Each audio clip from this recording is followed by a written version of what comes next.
We headed to the reception hall, the excitement of the ceremony, but an unexpected problem happened. There was a seat for my husband, but not for me. I looked several times but couldn't find it. Then, Mary came over to me. "What's wrong?" "Oh, Mary, you came at just the right time. There's no seat for me somehow." Mary then said, half smiling, "Somehow? There's no way. There was never a seat for you in the first place." "Huh?" I couldn't believe my ears. "What do you mean?" My name is Sharon, a 34-year-old housewife. I've been married to Peter for 7 years. We've never had children, but last year I gave birth, finally. She's a very cute girl. Giving birth was hard, but my first daughter is just so precious. Peter also loves our daughter and comes home at a fixed time every day. Peter is cooperative with parenting, and it's a great help.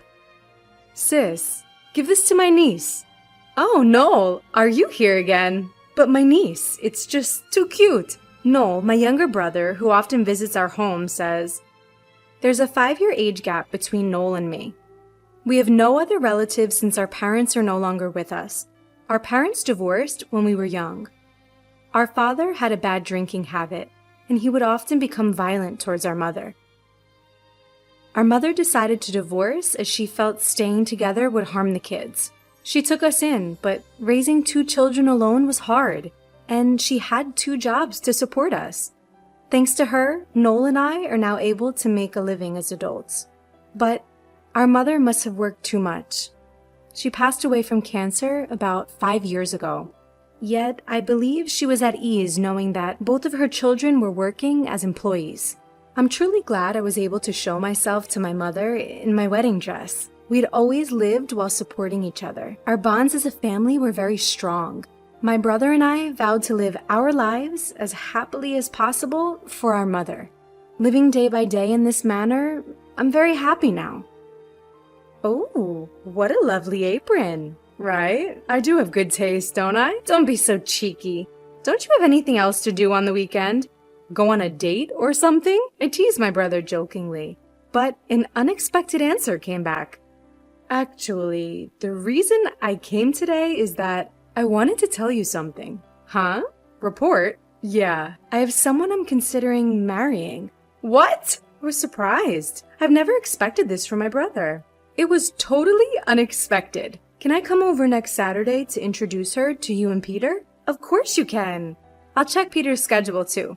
"Yeah, thanks." After my brother left, I felt quite emotional. I always took care of my brother at home while our mother was working, so the feeling was closer to being a guardian rather than a sister. It's such a big event for me that my precious brother would come to tell me about his wedding. I can't wait for Saturday. And since my husband has the day off, we'll meet them together. On that day, I was restless, wondering when they would arrive. "Sharon, you've been so fidgety since a while ago. But Noel is bringing his fiancé over, right? It makes me nervous." "Don't worry, Sharon. I bet Noel isn't expecting his sister to be nervous." "Well, maybe, but..." As we were having that conversation, the doorbell rang. My brother and his fiancé arrived about 5 minutes later than planned. I could feel my heartbeat speed up. When I opened the door, there was a beautiful woman standing next to my brother. "Hey, sis. Welcome." "Why are you so nervous, sis?" "Who, me? I'm not nervous." As I was having this conversation with my brother, I locked eyes with the woman he had brought along. She politely introduced herself. "Nice to meet you. I'm Mary. I'm Sharon, Noel's sister." After a brief greeting, I led the 2 of them into the living room. My husband, who had been waiting in the living room, greeted the 2. "I'll make some tea." "Oh, we brought some sweets. Let's all have some." "Oh, thank you. I'll prepare the tea with them." Once I had finished preparing it for everyone, we sat down at the dining table and started talking. Mary was very beautiful and decent. Just like me, she seemed a bit nervous, looking around restlessly. "So, where did you 2 meet?" "Through work. Mary was working as a receptionist at a client's office that I was working with." My brother and Mary said this, looking slightly blushed. My husband said, "Not only managing negotiations, but also bringing a fiancé? Good work." Hey, Peter. That's one way to put it. My brother quickly interjected. I burst out laughing, and Mary was also laughing. Thanks to my husband, the slightly tense atmosphere immediately became more relaxed. By the way, Mary, how old are you? I turned 24 this year. Oh, I see. So she's 5 years younger than Noel, which means she's a full decade younger than me. So are you planning on continuing work after getting married? No. I'm going to quit. Oh, really? Many women these days prefer to continue working after marriage. That's unusual. I don't need to work that much. Noel works at a major company and my family is quite wealthy. Gradually, her true personality was showing, which was different from my first impression. Also, you're not working currently, are you? No, I quit after giving birth to my daughter, but I was in the company for about 15 years. What? 15 years? How old are you now? I'm 34. Wait, so are you by any chance a high school graduate? Suddenly, Mary's expression hardened. Well, yes I am. Oh, a high school graduate. She definitely sounded condescending. But then Noel quickly came to my defense. Sharon started working right after high school for me. We talked about it, right? We were poor, so Sharon gave up everything for me. Don't look down on her. I wasn't looking down on her, I was just surprised, because there's no one like that around me. Noel's defense had created an awkward atmosphere. I quickly tried to smooth things over by saying, "It must be unusual for you, Mary." Mary also added, "Yes, exactly. I didn't mean it in a bad way, I was just surprised." Noel seemed to accept this and replied, "Oh, okay, as long as that's the case." To change the subject, I asked, "Mary, what does your father do?" My dad is the editor-in-chief of a publishing company called XX. Mary proudly stated this. Wait, that publishing company? I noticed something, but I didn't want to bring it up and cause another weird reaction from Mary, so I decided not to mention it for now. Mary seems to take pride in the fact that her father earns a good income, and she brags about it. When talking about her father or her home, she looks really happy, even smug. I even thought that her nose had grown a few inches longer than when she first arrived at our house. Anyway, that's how the meeting to announce my brother's engagement ended. After seeing off Noel and Mary, I immediately slumped onto the sofa. Phew, I'm exhausted. You did well. I'll make some coffee.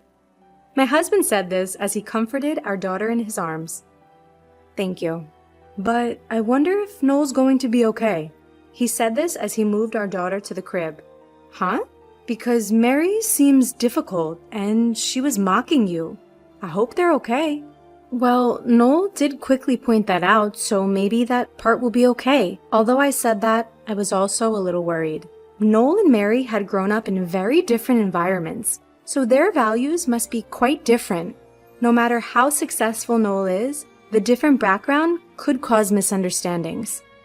But it's Noel's life, so he's the one who needs to make all the decisions. As his sister, all I can do is watch over him. After several months had passed, Noel and Mary came to visit our house. What brings you here all of a sudden? We wanted to give this to you today. What? What Noel handed over was an invitation to their wedding. Wow! You're finally holding the ceremony! We really want you to come. Of course, I'll be there. It's my dear brother's big day after all. As I was getting excited, Mary interjected. But you don't have any relatives to rely on, and you can't bring your baby to the wedding, can you? She could be worried, but from Mary's tone clearly implying, "Are you really coming?" Oh, don't worry about it. We'll leave her with my mother-in-law. When I said that, Mary seemed disappointed and murmured, "Is that so?" What's up, Mary? You seem down. Noel noticed. Mary suddenly changed her impression. Do I? I'm just tired. With a forced laugh. Yeah, it's been a rush trying to get everything done because our schedules didn't match. To ease their burden, I suggested, why don't you head home and rest? Thanks for the invitation. To be honest, I didn't want to spend more time with Mary, who clearly disliked me. But she's the woman Noel chose. So I refrained from voicing my objections about their marriage. When the day of the wedding arrived, My husband and I went to the venue. Noel looked so handsome walking with Mary. As I've always cared for him like a mother, I was moved to tears. "Mom, look at how grown Noel is," I murmured in my heart, knowing our mom in heaven must be watching. She must be watching the ceremony, emotionally charged from heaven. We headed to the reception with the excitement of the ceremony. But there, we encountered an unexpected problem. While there was a seat for my husband, there wasn't one for me. I searched several times, but I couldn't find it. So I had to tell the venue staff. However, even after they checked, they confirmed that there was no seat for me. Isn't it strange that the groom's sister's husband has a seat, but the groom's sister doesn't? My husband asked the staff. They showed us the seating chart that Mary and Noel had given them. Just then, Mary came over. "What's going on?" "Oh, Mary, good timing. There seems to be a mistake, and I don't have a seat." Mary laughed and said, "A mistake?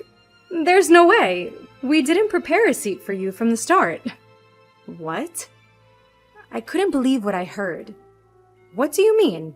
When I asked this, Mary's expression turned evil. "When Noel is with you, he doesn't care about me, and he's spending all his money on his niece."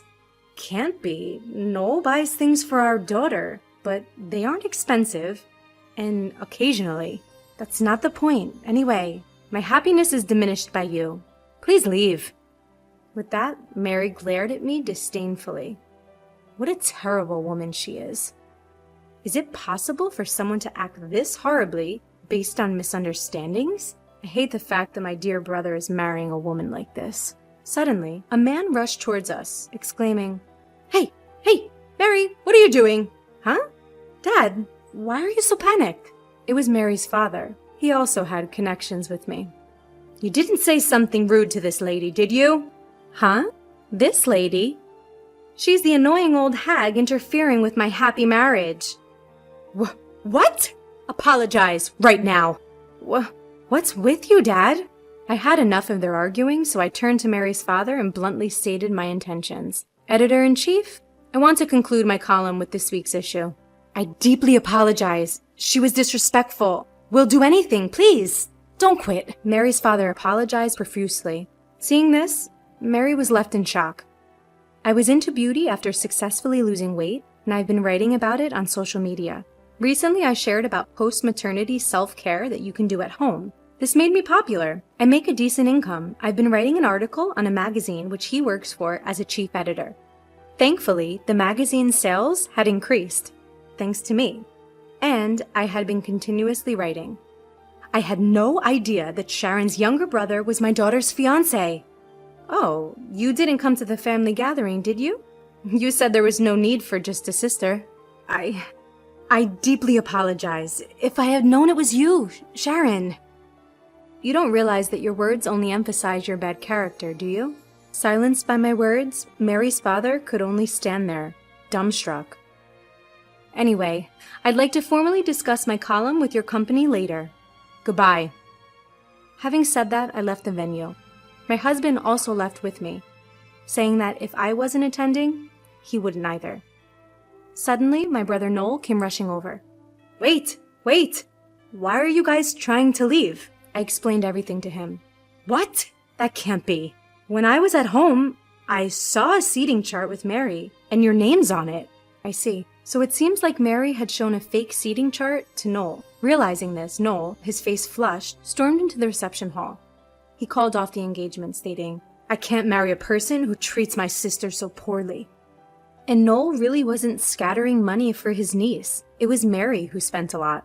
She would buy anything, therefore it seemed she was financially strained. On top of that, the wedding was quite extravagant, so handling the finances was a struggle. Being blamed for spending money on his niece wasn't a pleasant situation at all. After all, wasn't all of this Mary's fault?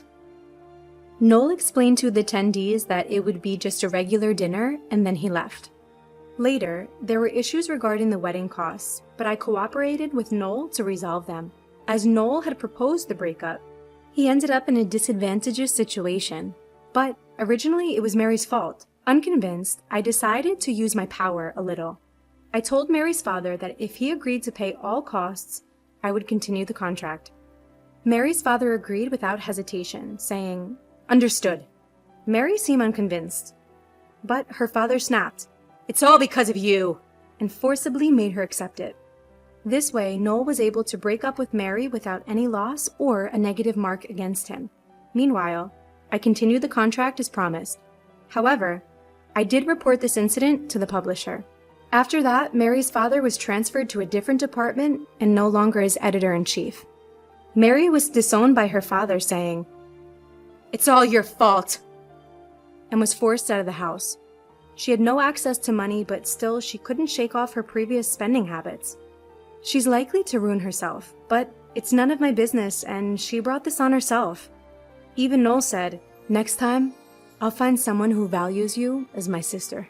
I told him, "Just find someone who doesn't treat people poorly." Noel laughed. True. Mary was just abnormal while he was comforting his niece. I'm glad that the problem was resolved safely. I hope Noel finds a good person next time. Wishing for Noel's happiness, I'll continue to work hard for my husband and daughter at home.